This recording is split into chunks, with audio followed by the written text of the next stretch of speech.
Women இந்த பைபிள்ல இன்னைக்கு நம்ம பார்க்க போறது அன்னாள் தீர்க்கதரிசி. லூக்கா 2ஆம் அதிகாரம் 36 முதல் 38 வரையுள்ள வசனங்களில் இவர்களை குறித்து வாசிக்க முடியும். இயேசு கிறிஸ்து பிறந்த 8ஆம் நாளில் விருத்த சேதனம் முடித்த பிறகு இயேசுவின் தாயும் தகப்பனும் சேர்ந்து அவரை எருசலேமுக்கு கொண்டு போனார்கள்.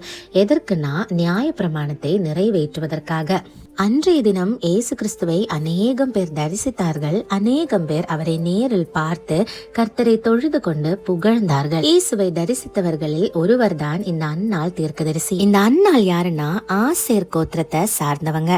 பானுவேலின் குமாரத்தி. கன்னி பிராயத்திலேயே திருமணம் முடிக்கப்பட்ட அன்னாள் தன்னுடைய கணவனை இழந்து விதவையாக இருந்தவங்க.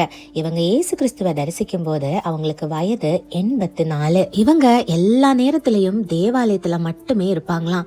இரவும் பகலும் ஜெபித்து உபவாசித்து தேவனை ஆராதனை செய்து கொண்டே இருந்த ஒரு பெண் தான் இந்த அன்னாள். இயேசுவை தரிசித்த அன்னாள் அன்னைக்கு அங்கு கூடி வந்திருந்த எருசலேமின் மீட்புக்காக காத்திருந்த எல்லாரிடமும் இயேசு கிறிஸ்துவை பற்றி நிறைய விஷயங்கள் பேசவும் அவரை குறித்து அறிவிக்கவும் செஞ்சிருக்காங்க. திருமணம் முடித்து 7வது வருஷத்திலேயே தன்னுடைய கணவனை இழந்து விதவையா மாறின அன்னாள் தன்னுடைய 84 வயது வரை கர்த்தருக்காக காத்திருந்த ஒரு பெண்.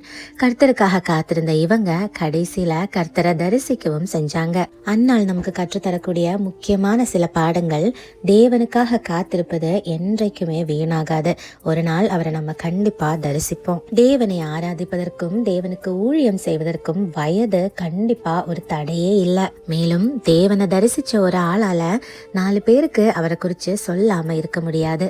ஜெபம், உபவாசம், ஆராதனை இப்படிப்பட்ட காரியங்கள் எல்லாம் தேவனுடனான நம்முடைய உறவை ரொம்பவே ஸ்ட்ராங் ஆக்கும். தீர்க்கதரிசின்னு அழைக்கப்பட்ட இந்த அன்னாள் கண்டிப்பா தேவனுடைய பிற்கால திட்டங்களை குறிச்சு முன்னாடியே தெரிஞ்சவங்களா தான் இருந்திருப்பாங்க. அப்போ தேவனுக்காக உண்மையா காத்திருக்கிற யாரா இருந்தாலும் உங்களுடைய வயது உங்களுக்கு ஒரு தடையே இல்லை. ஜெபத்துடனும் விசுவாசத்துடனும் அவருக்காக காத்திருங்கள்.